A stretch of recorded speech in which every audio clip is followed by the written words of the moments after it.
80 PSI na nagagawa namin. Sana matapos na namin ito. Pang-apat na higit na namin yan.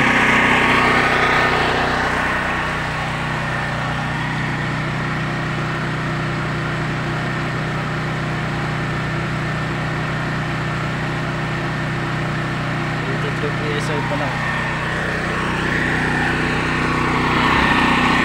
Marami pa to. Kalahati. Kasya na yan.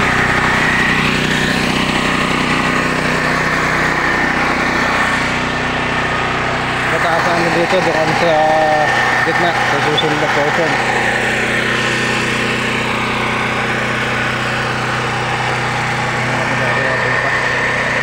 Basta pumasa na to.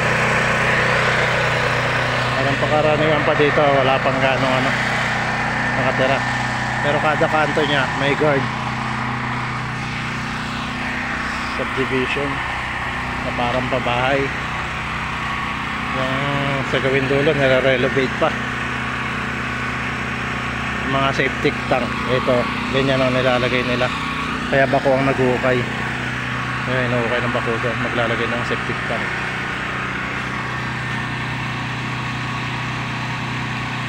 Kami naman ang sa hydro testing para matapos na namin itong lugar na to.